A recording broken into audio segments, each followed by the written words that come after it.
మయా సౌభపతి పూర్వం మనసాహి వృతః పతి తేన చాస్మి వృతా పూర్వం ఏష కామశ్చ మే పితుః. ఓ ధర్మాత్మ, శోభపతి సాల్వుణ్ణి నా మనస్సులో నేను ముందే భర్తగా వరించాను. మహాత్మా, ఆయన కూడా నన్ను వరించాడు. మేమిద్దరూ ఇష్టపడ్డాం. అతనితోనే నా పెళ్లి జరగాలనేది మా తండ్రి కోరిక కూడా. స్వయంవరం జరిగి ఉంటే నేను సాల్వుడినే వరించేదాన్ని. ఉంటే వాడు కూడా కూర్చున్నాడు అక్కడ ఆయన. కానీ ఇంతలో నువ్వేం చేశావు? అసలు స్వయంవరమే జరగకోకుండా ఎత్తుకొని వచ్చేసావు అందరినీ కూడా. ఇప్పుడు మీకు విషయం తెలిసింది కాబట్టి ధర్మాత్ములు విచారించి ధర్మాన్ని ఆచరించండి అంది. వెంటనే భీష్ముడు అక్కడి బ్రాహ్మణులతో సంప్రదించాడు. కాశీరాజు పెద్ద కూతురైనటువంటి అంబను సాల్వుడి వద్దకు వెళ్ళమని అనుమతించాడు. అవునమ్మా తల్లి, నువ్వు వెళ్ళిపోమ్మా తల్లి, నువ్వు అక్కడికి. తర్వాత అంబిక, అంబాలిక అనేటువంటి ఇద్దరు కన్యలను విచిత్రవీరుడికిచ్చి పెళ్లి చేశాడు. విచిత్రవీరుడు 16 సంవత్సరాలు గల ఆ అంబిక, అంబాలికలతో కామభోగాలను అనుభవించాడు. వారు విచిత్రవీరుడు భర్తగా లభించటం తమ అదృష్టమని భావించుకున్నారు. ఇలా వారితో విచిత్రవీరుడు 7 సంవత్సరాలు నిర్విరామంగా ఆనందించటంతో యవనంలోనే అతడికి క్షయరోగం వచ్చింది. అప్పుడు అతడి స్నేహితులు, ఆప్తులు, బంధువులు అందరూ పెద్ద పెద్ద వైద్యుల చేత చికిత్స చేయించారు. అయినా ఫలితం లేకపోయింది. సమయాలు లేకుండా ఎప్పుడు పడితే అప్పుడు కామభోగాలను అనుభవించడం చేత విచిత్రవీరుడు సూర్యుడు అస్తమించినట్లుగా చిన్నతనంలోనే మరణించాడు. ఇక్కడికి అయిపోయింది. దీని ఒక పేజ్ లాగా అయిపోయింది. భీష్ముడు సోదరుడి మరణానికి చింతిస్తూ తల్లి ఆజ్ఞ ప్రకారంగా ప్రేత కార్యాలను శాస్త్రం చెప్పినట్టుగా చేశాడు. చేయాల్సిందే కదా. శ్రీకృష్ణాయ పరమాత్మనే నమః. తర్వాత సత్యవతి పుత్ర శోకంతో దీనురాలై కొంతకాలం గడిపింది. కోడళ్ళు భీష్ముడు ఇంకా బాధపడుతున్నాడని గ్రహించి తానే వారికి ధైర్యం చెప్పింది, ఊరడించింది. తాను చేయవలసిన ధర్మాన్ని గుర్తు చేసుకుంది. తన మాతృవంశాన్ని, పితృవంశాన్ని మనస్సులో ఉంచుకొని భీష్ముడిని పిలిచి ఇలా అంది. నాయన, ధర్మాత్ముడైన శాంతనుడికి పిండ ప్రదానం చెయ్యటం, ఆయన కీర్తి ప్రతిష్టలను కాపాడటం, వంశాన్ని వృద్ధి చేయటం అన్నీ కూడా ఇప్పుడు నీ చేతిలో ఉన్నాయి. ఆహా, ఎట్లా పడితే అట్లా తిరుగుతారు.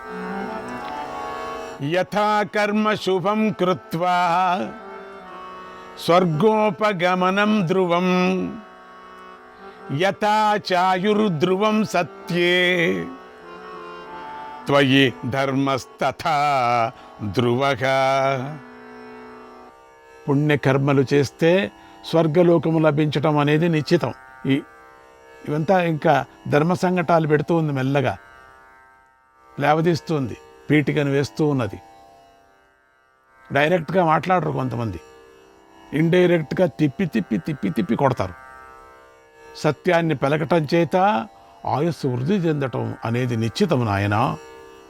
అలాగే నువ్వు కూడా ధర్మబద్ధుడివై ఉన్నావు నాయనా. ధర్మబద్ధుడై ఉన్నావు అనటం అనేది కూడా ఉచితం, నిశ్చితం. ఇందులో ఏ సందేహము లేదు నాయనా. నీకు ధర్మాలు తెలుసు నాయనా, ధర్మ సూక్ష్మాలు తెలుసు నాయనా, ధర్మ విస్మృతి కూడా తెలుసు నాయనా. ధర్మ విస్మృతి అంటే వేదాలు, వేదాంగాలు అన్నీ తెలుసు అన్నట్టు. నీ ధర్మనిష్టను, కులాచార పరిపాలనను నేను గమనిస్తూనే ఉన్నాను నాయనా. ఎక్కడ లేని నాయన వచ్చేసింది. సంకట సమయాల్లో నువ్వు శుక్రాచార్య బృహస్పతుల్లాగా నిర్ణయాలు తీసుకొని కర్తవ్యం చేయటంలో మేధావివి నాయనా. అందుచేత నీ మీద గట్టి నమ్మకంతో నిన్నొక పని చేయమని ఆజ్ఞాపిస్తున్నాను నాయనా. నా మాటలు శ్రద్ధగా విను, దానిని చేయటానికి ప్రయత్నించు. వాళ్ళ పని కావాలంటే ఎంతగా పొగుడుతారు చూడండి. పొగిడి పెట్టింది. నాకు కొడుకు, నీకు తమ్ముడు అయినటువంటి విచిత్ర వీరుడు నీకెంతో ఇష్టమైనవాడు, అతడు చిన్నతనంలో సంతానం లేకుండానే పరలోకానికి వెళ్ళిపోయాడు. ఏడ్చింది. ఇప్పుడు అతడి భార్యలు చక్కని యవనంలో ఉన్నారు, సంతానాపేక్ష కలిగి ఉన్నారు. మనము క్షత్రియులం, అందుచేత ఏదో పెట్టింది, అందుచేత నా మాటను పాటించి వారి యందు పుత్రులను పొందు, ఇది పెట్టింది. ఇది ధర్మమే, ధర్మకార్యమే. నా మాటను పాటించి వంశం విచ్ఛిన్నం కాకుండా చూడు. అందుకని ఇప్పుడు నువ్వు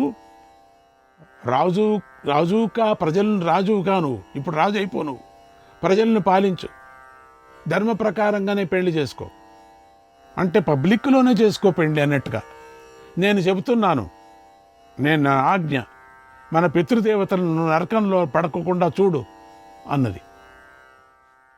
భీష్ముడు అన్నాడు, అమ్మా, ఆహా తల్లి జగన్మాత, అమ్మా తల్లి, నువ్వు ధర్మంగా చెప్పావు తల్లి, ఆహా ఇందులో ఎలాంటి సందేహము లేదమ్మా, చప్పట్లు కొట్టాల్సిందే తల్లి నీ మాటకు.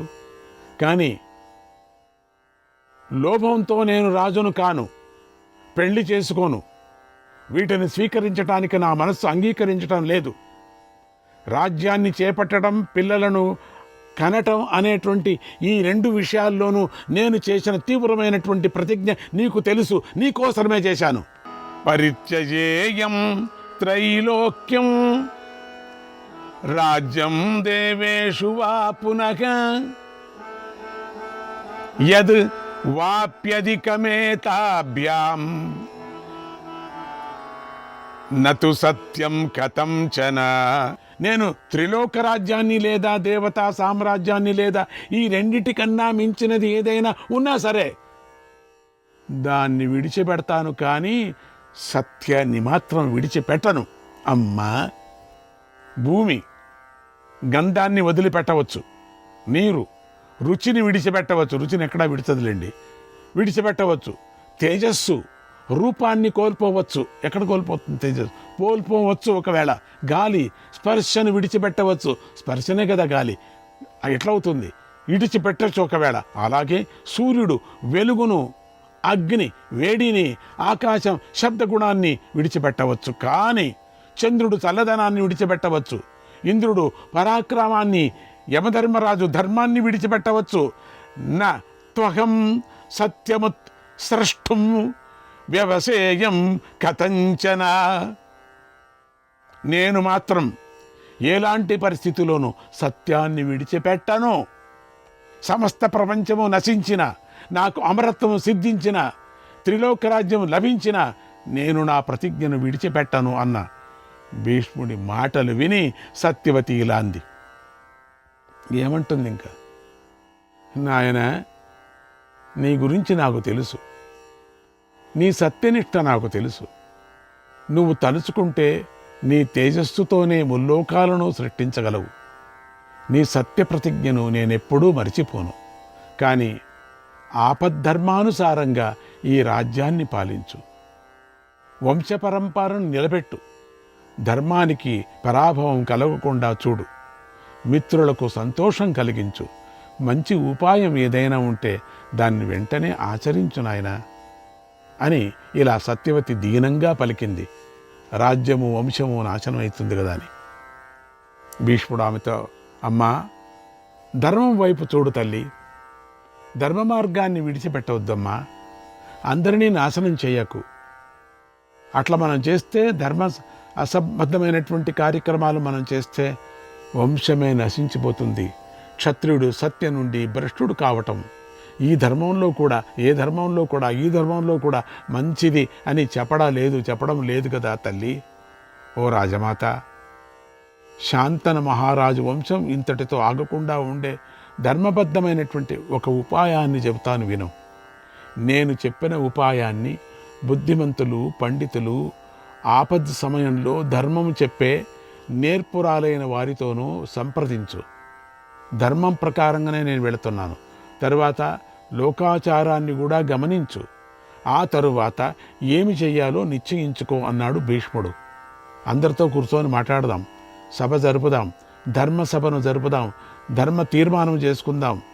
నీకు కూడా తెలుసు, నాకు కూడా తెలుసు, ధర్మదేవతలకు తెలుసు. శ్రీకృష్ణాయ పరమాత్మనే నమః. భీష్ముడు సత్యవతితో, అమ్మా, భరతవంశంలో సంతానం వృద్ధి చెందటానికై ఒక ఉపాయాన్ని చెబుతున్నా విను.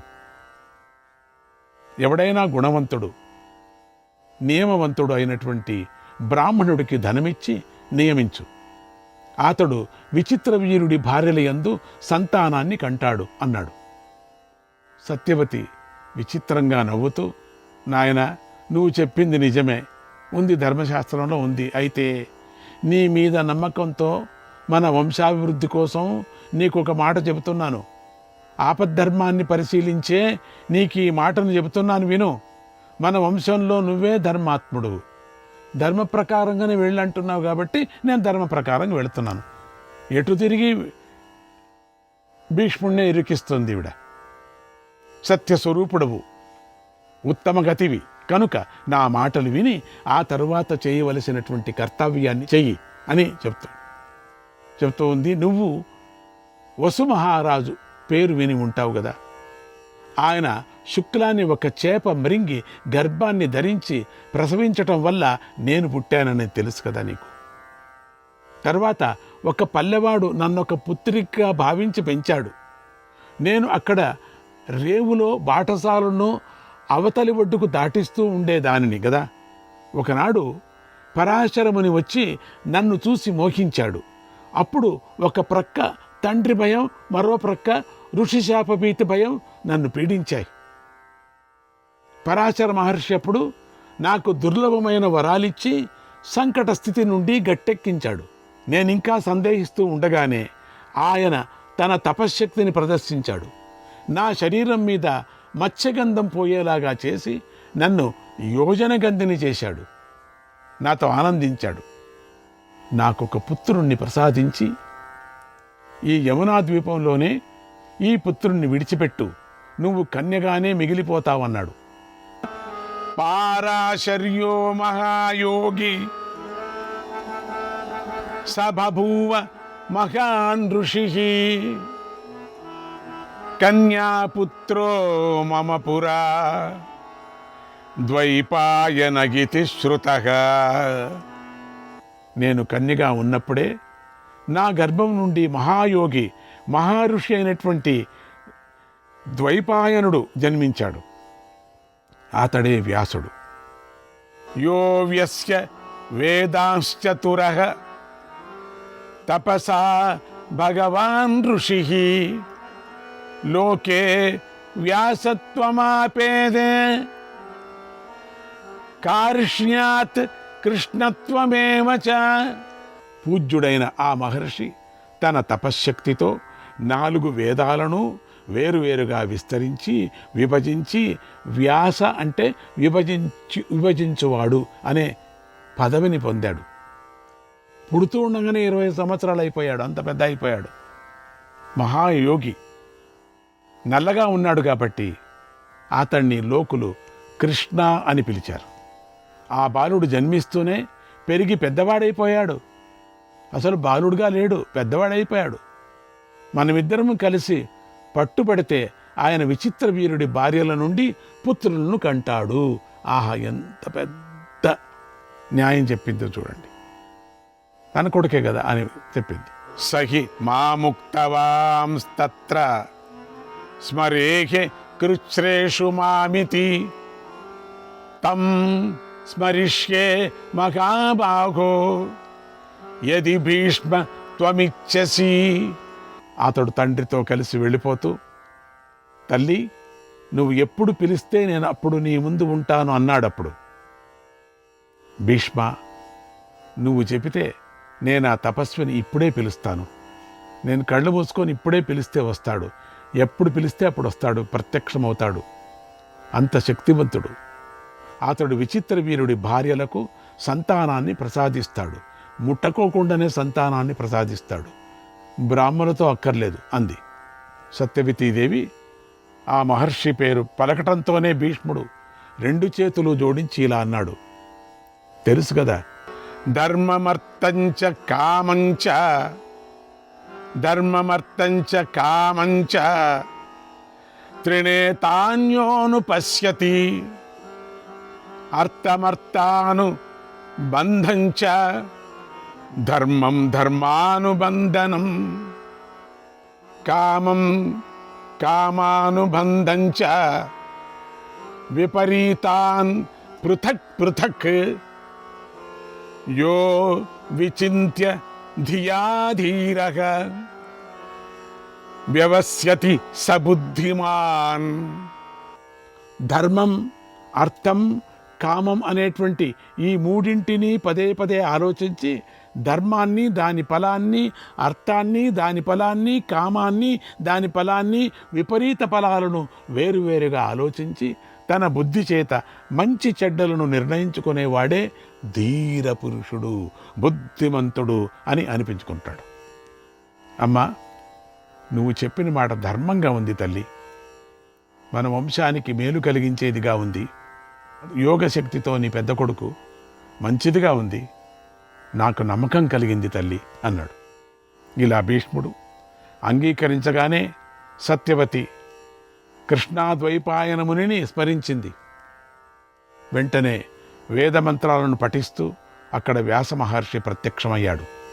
పిలుస్తూనే వచ్చాడు మహావిష్ణువు. సత్యవతి ఆనందంతో పొంగిపోయి కుమారుణ్ణి ఆలింగనం చేసుకుంది. ఆనందాశ్రువులను విడిచిపెట్టింది.